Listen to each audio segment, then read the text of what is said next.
welcome to PVD Horror. I'm Dave, and I'm here today joined with Meghan Adara, who is an actress who will be featured in the upcoming film The Cellar, which is directed and co-written by Jamie Langlands. And it's a British psychological horror film, I guess you would say, right? Yeah, it is. Yeah. So Meghan, thank you for joining us. And Having me. yeah, no problem. And I was curious, what got you into acting and what got you into films in general? Um, I was always like my mum would always watch over here we have BBC and Yep. ITV, and they do like really good dramas. And I was brought up watching like loads of dramas when I was younger, and I was always watched them and had this feeling of like I think that I'd like to do that. Like I don't know if I can, but it seems like a fun thing to do. Sure. And then my friend actually was part of a theatre like group, and she dragged me along one day. And I was always really shy, so even though I liked doing performing, I was like really shy, so I wasn't like overly like comfortable going.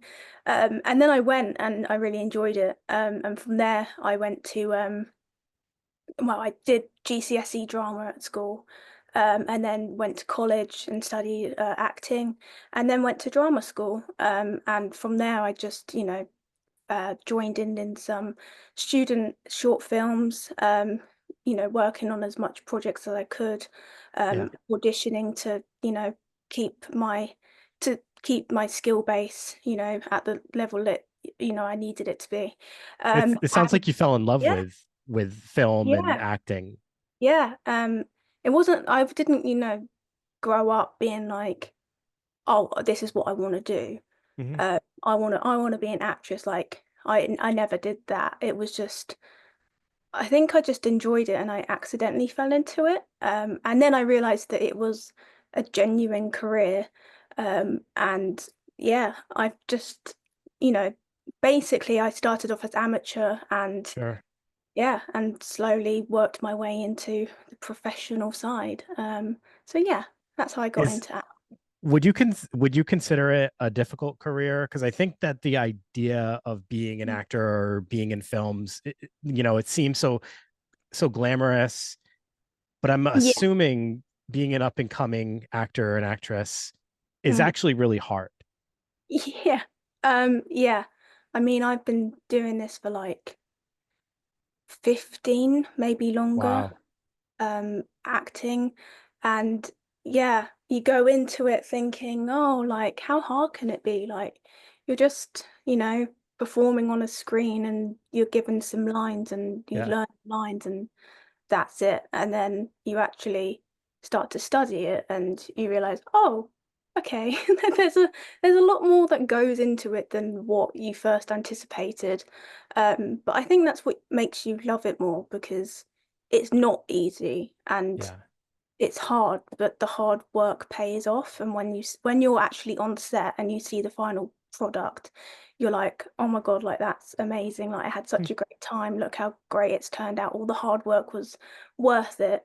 Um, so yeah, I wouldn't be where I am now, obviously, if I didn't do all that beforehand. And yeah, it's taken years for me to get to the point I am at now. Yeah. Um, but yeah, I'm starting to see that the hard work pays off because sometimes you're just like, put all these hours in, like, what's the point? I'm doing all these auditions and I keep getting a no. And then sometimes you just network with people and like with Jamie, Hmm. and they want you to be part of the film. And sometimes the films that you just thought were going to be like you know, a nice little feature film wasn't really going to be seen by anyone gets blown up into this massive thing and next Sure. thing you're unknown to doing loads of interviews. So yeah, I'd say acting is a roller coaster, but I think it's a very rewarding roller coaster. And yeah. I like that. A roller Mm. coaster. That's a good way to describe it, I think. Yeah. I also think it's so UK when you hear, because like so many actors from the UK have that theater background. And Yeah. I that seems like such an interesting part of UK actors, and probably why um, they're so multi-talented. I would say. Yeah. I mean, I started off doing theatre. Obviously, my training was predominantly theatre. Mhm. Um, it wasn't really a thing now where they have dedicated screen acting courses. It was just you go in, you learn to perform for stage, and then you kind of on your way of wanting to be a screen actor, you kind of teach yourself and have to, adjust your training to fit a Yeah, different type of acting. Because obviously theatre is so like out there and so bold, and then screen acting is so small and so naturalistic. You really have to like make sure that you're aware of what, part of the genre you're acting for. sure. So yeah, it's I think you now obviously there's way more courses that are just doing screen acting. Yeah. Um, and yeah, I'd love to do a course on screen acting. I always like learning new things. And yeah, but I started I off in I think that's what keeps your interest in whatever field you're into is when you keep learning about it. Because yeah. once you stop learning, I feel like it almost builds like complacency and a little bit of boredom. So Yeah. whatever field you're in, I always encourage people to like continue to learn about it and Mm. just, keep that passion going for it. Yeah, I always say that you can always learn more, like Yeah, haven't reached the end of learning. Like there's always something else that you can learn. for sure. You wouldn't necessarily have known that when you first started. And yeah, I just always just love learning new things. Like even with my research for acting, I really go into that. And I like to learn loads of stuff about the themes of it. And I go into a little bit of a rabbit hole. It starts off with doing this acting work, and then I'm just sat there like reading about Yeah. cult something. I'm like, oh, that's interesting. I didn't know that. Are you still shy? Yeah, I probably don't come across as it now. But yeah, I'm very shy. Yeah. Yeah. I have anxiety, quite bad. Um, but I don't know. I feel like that the acting is a release of me wanting to be. I think acting makes me the person I actually am because it allows me to be creative and to, let myself go and, have Yeah. fun and enjoy it. And I can make fun of myself because it's not me. Whereas actually without the acting, I'm a nervous wreck. I'm not, I'm not gonna lie. Yeah, I'm very shy. I don't Yeah. really I won't say hello to someone unless they say hello to me because I'm worried about looking like weird. Yeah, I just overthink a lot. So I think Sure. acting helps with the anxiety. Uh, Well, when you're focusing on whatever you're trying to portray and get yeah, across, you're probably yeah, very because much in the moment, which is yeah, the 'cause- exact opposite mm, of anxiety. yeah, it's weird. It's like when the moment you start acting, it's for me anyway. When I start acting, it's literally like everybody else in the room is gone. I'm literally in the scene. Yeah, Like that's all I'm focusing on. I don't care about the outside world. Like I am the scene. And then they cut, and then you become really like conscious again of like, oh my God, like did I do a good job? Do people think sure. it looked good? So yeah, it's weird. But I like All the acting. It yeah, makes me more me. I learn things. Yeah. yeah. So you have a pretty interesting personal background. Mm. Um, and I was just curious if you'd be comfortable enough to share that with our listeners. Yeah, of course. Where would you like me to start? Well, it sounds like from pretty early age you had to deal with some medical issues. Yeah. So when I was 10 months, I was diagnosed with acute myeloid leukemia. And I had, all the chemotherapy and stuff. And then when I was 11, so I was in remission for like 10 years. Hmm. And then in 2011, I was diagnosed with needing a heart transplant. So I've had my new heart for 13 years, Wow. 14 years, I think, maybe 13 years. Um, and Yeah. So it's not what you people, I mean, when you look at me, you wouldn't think anything's wrong.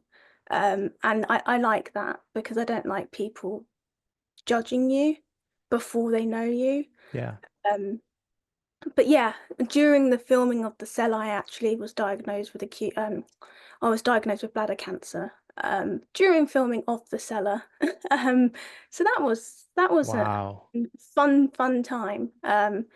But 2 weeks after my operation, I went and filmed the last scene. I wasn't meant to. I was meant to rest for 2 months, but I don't like resting. I don't like waiting around. I don't like my health problems getting in the way of, what I want to do. Sure. And I don't let it define me. I feel like you're more than what your health problems or mental health problems are. Absolutely. There's way more to you. And yeah, I think it's helped me drive myself and give me more motivation to get where I am because my health problems do obviously hinder some things that I can do. Sure. So the moment when I'm well enough, I'm all like guns blazing, like let's go before there's another Yeah. problem. So yeah, but yeah, I guess yeah, they're my What's health. your current status, if you don't mind me asking? So I'm in remission from the bladder cancer. I had the operation in June last year, Mm. so not that long ago.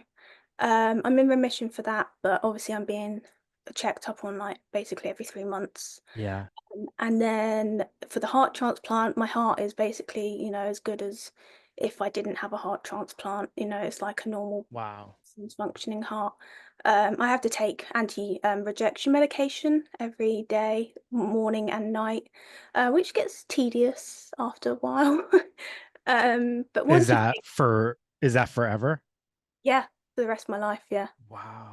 If I don't take them, my body will reject my heart. So I could die, basically. Yeah. Wow. Yeah. That's So amazing. What yeah, an amazing journey.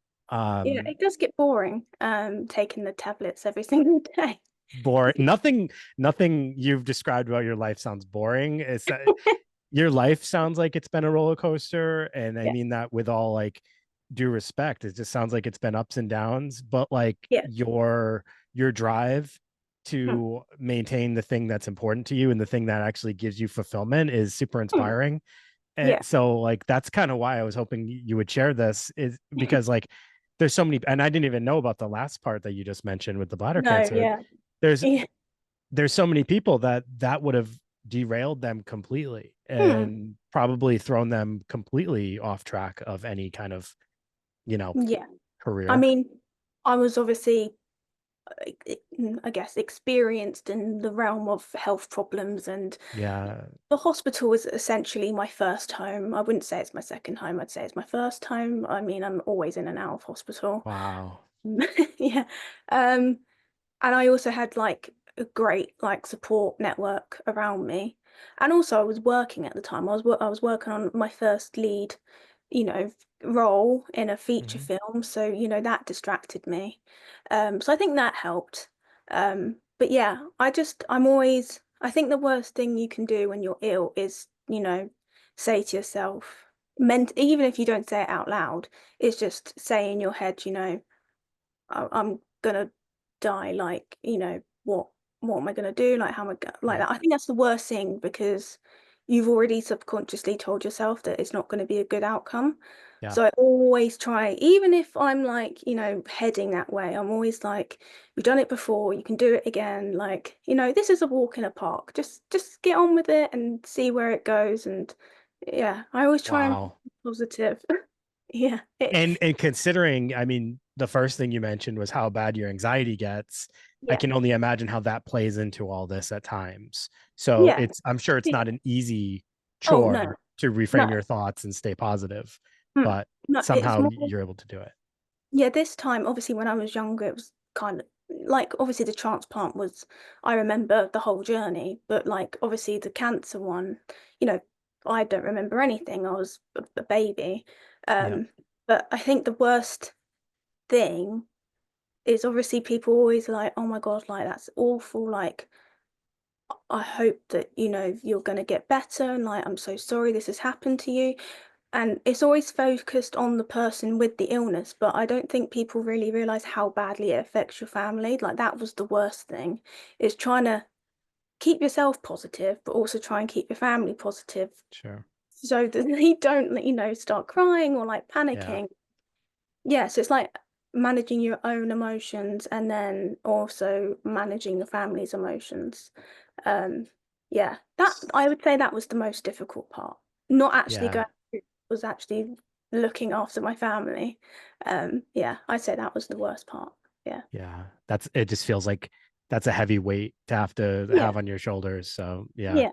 can Yeah. imagine. Now, going having been having have gone through all this and the and all the challenges that have come along with it, how has that influenced you, not just career, but life in general, would you say?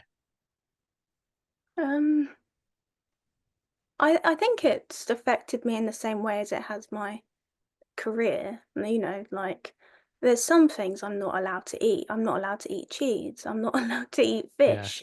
I'm not allowed to go do some sports or stuff like that. And I'm like, I don't like, I'm not really meant to drink alcohol, but I'm like, technically you only live once. So like, just do it. Like, you know, I'm just I'm very just like put the consequences in the back of my mind, and I'm like, if something happens, I'll just go to hospital and I'll deal with the aftermath. But yeah, I don't listen to the rules really. I go against the rules because you've already gone through so much, and then you're not going to eat cheese. Like, you're taking happiness away from yourself. Right. And I'd rather be happy eating the things I want rather than being like, okay, well, I can't eat this and I can't eat this and, restrict myself. So, yeah, I basically just try and do as much as I can, even if I'm advised against it. So, yeah.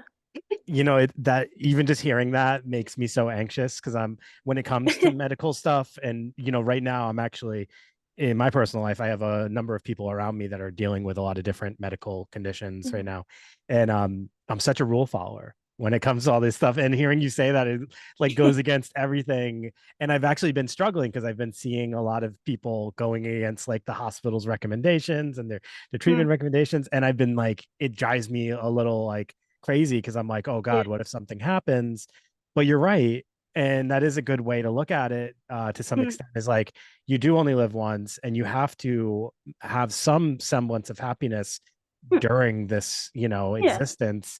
So you can't be 100%, No, no. I mean, rigid on the rules all the time. yeah, my nanny, she died at 101 last year. Wow.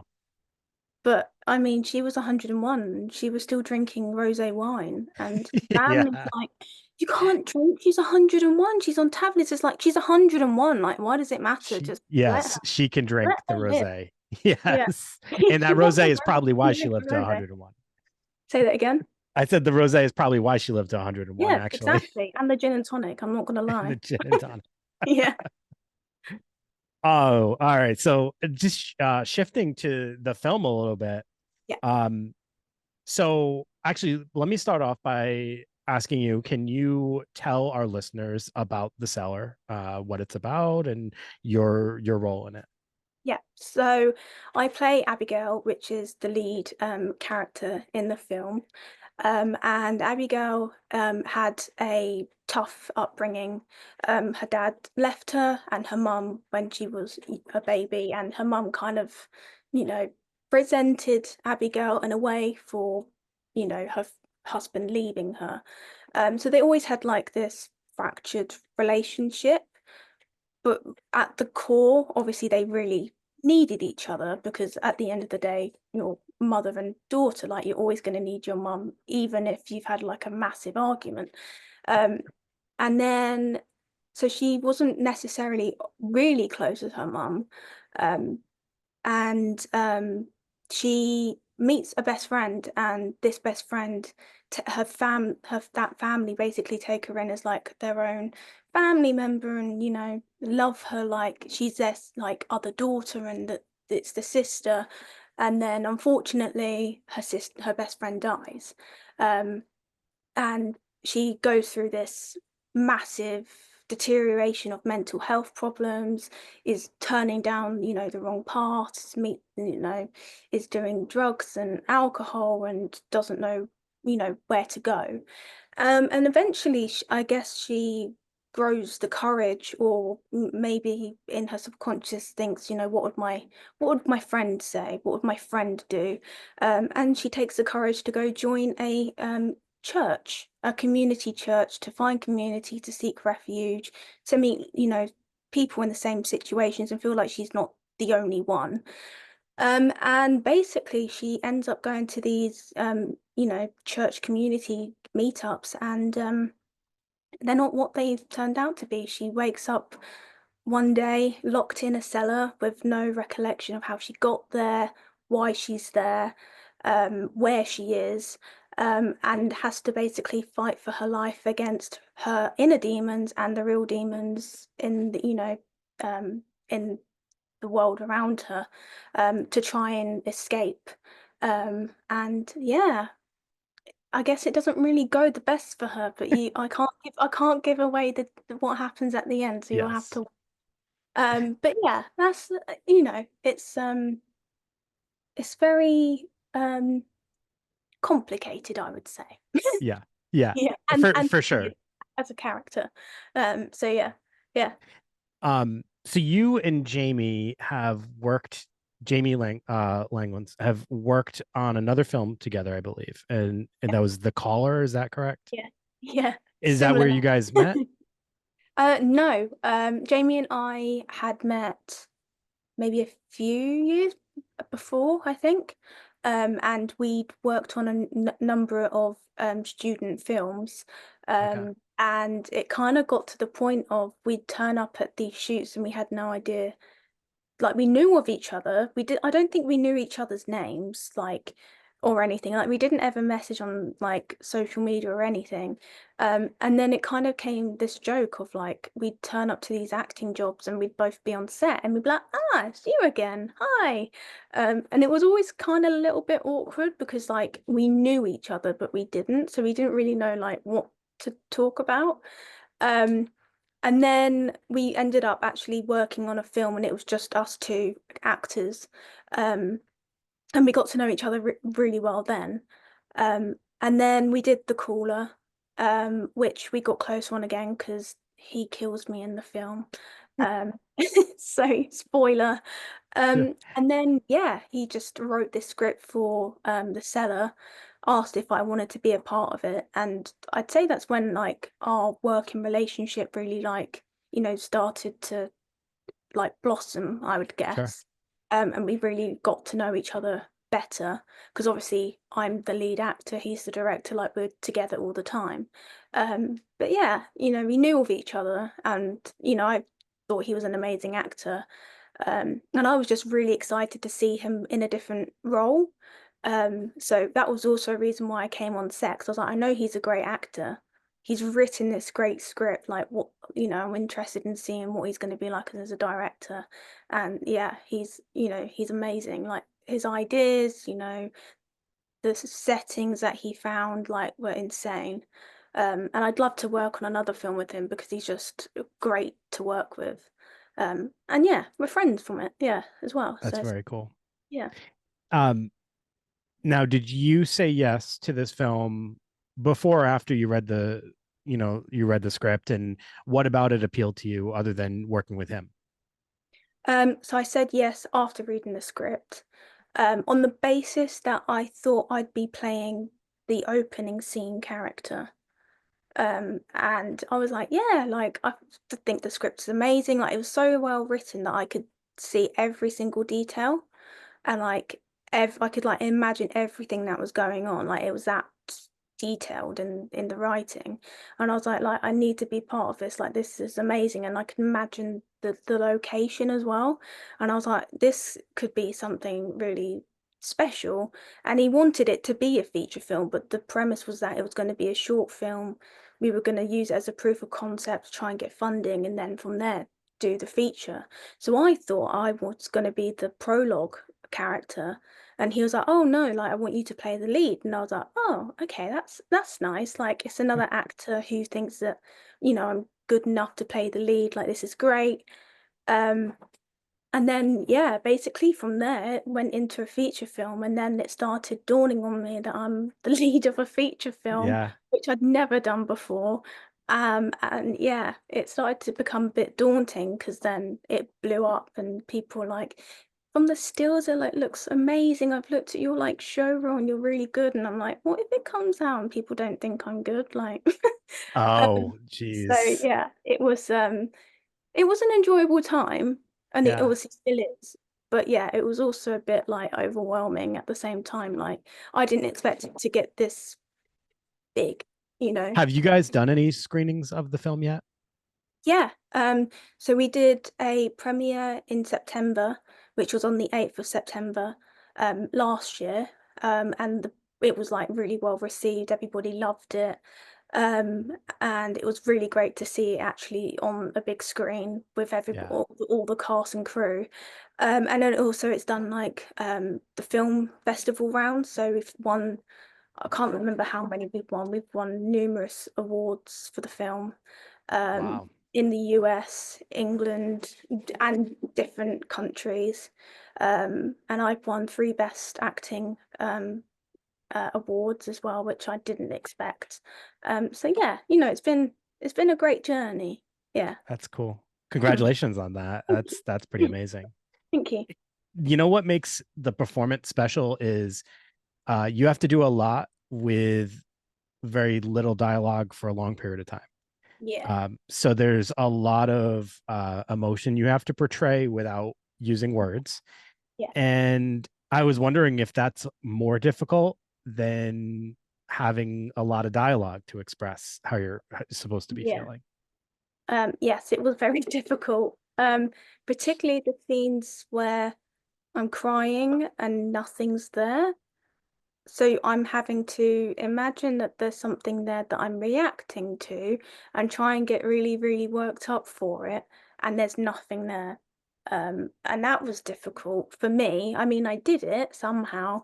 But yeah, it was a challenge because obviously you're like sitting there doing this scene, and then after you've done the scene you're like, but there's nothing there, like Yeah, like does it look good, like is my reaction genuine to what she's meant to be, sure. seeing or reacting to.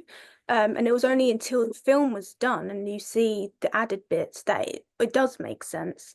So in that way, yeah, it was really difficult just acting physically with basically hardly any dialogue, because you can't rely on the fact of if your um, physical acting and your facial acting isn't conveying what they're meant to be for the audience, that you can rely then on the dialogue coming in and then it's kind of spelling it out for them and trying, the Yeah. dialogue then going to make it make sense. So it was really like crucial for me that I was making sure my physical acting and facial expressions were, on point to make sure that what I'm reacting to made sense once the thing was added in. So yeah, it was difficult, but I really enjoyed the challenge. And I think it made me a better actor, and made me aware of my capabilities more. And that maybe I shouldn't be as harsh on myself. So yeah, but yeah, it was a challenge, but it was a lot of fun, and I'd Yeah. I'd do it again. Like And it's tomorrow. it's tough too because you can't oversell, right? With body language. You don't want Yeah, to like look too dramatic in certain scenes. So I'm sure it's kind of like this challenge of trying to portray but not look like you're overreacting or overacting. yeah, yeah, yeah. It was a lot of you know, sometimes I'd go in and do my perception of what the script was. And sometimes it was perfect. Like Jamie was like that. It was exactly like what I wanted. And I'm like, oh, really? He was like, yeah. And I'm like, oh, I was worried that it was like too much or it wasn't enough. And he's like, no, it's like perfect. And then sometimes there was other times when, Jamie would run the scene with you before, give you some like blocking to make sure that what he was envisioning was obviously captured to the best it could be. So you always had, an idea of what Jamie wanted. So that helped, meeting those Yeah, like blocks essentially.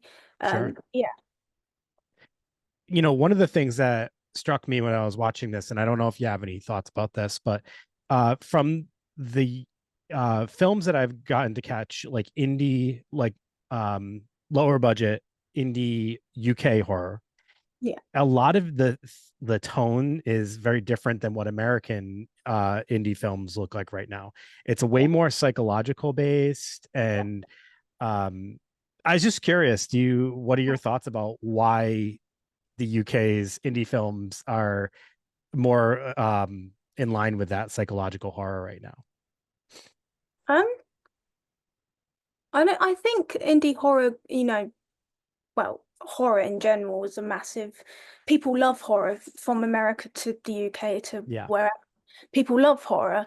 Um, and when the indie horror genre came out, I think people jumped at it because you can be the most creative than you can with any other film, and you can basically do anything you want and then add in some, gore and jump scares, and you've got a horror film, and they're just really fun to make.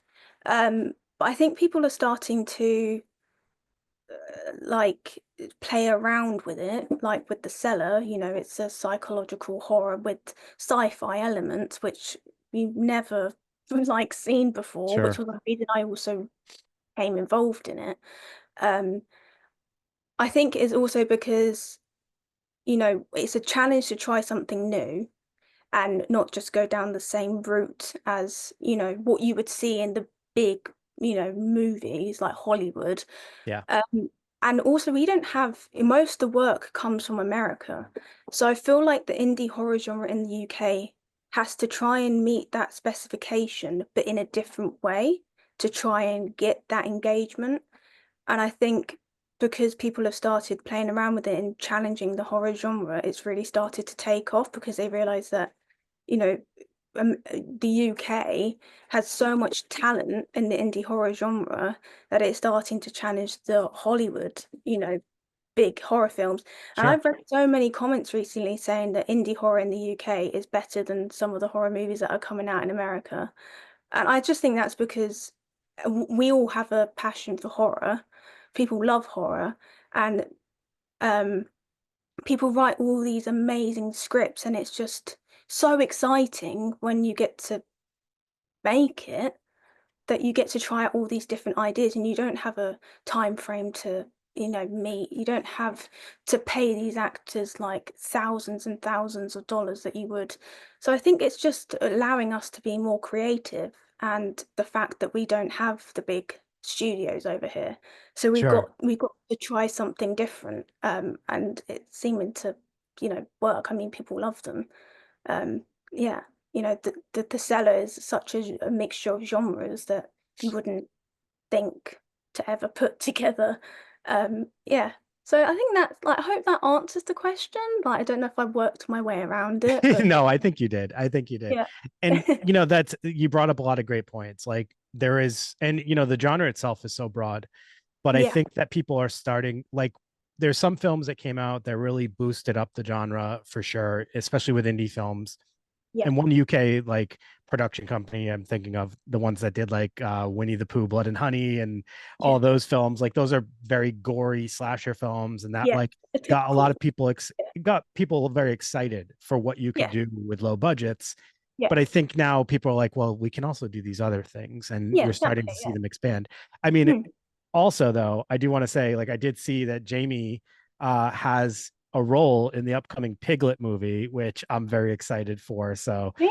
I saw it on his IMDb credits. So Oh, so I'm he's in also dipping into that a little bit as well. yeah, So I was in Winnie the Pooh, Blood and Honey too, as a raver. So I was an extra. oh, you Just were in the rave raving. scene. Yeah, I didn't know that he was in Piglet though. He kept that quiet. I'm gonna be asking him about I just that. got him in trouble. Oh, that's cool that you were in Winnie the Pooh. I just actually watched that like a few weeks ago, Oh, and did you? I haven't it was a watched it good. if I'm honest. I have this thing of like not watching myself. Like even though I'm not really in it, I know at some point I'm gonna pop up and it like kind of like makes me feel weird, I you was know? going to ask you about that earlier when you were talking about when a project's finished and Mm, seeing yourself.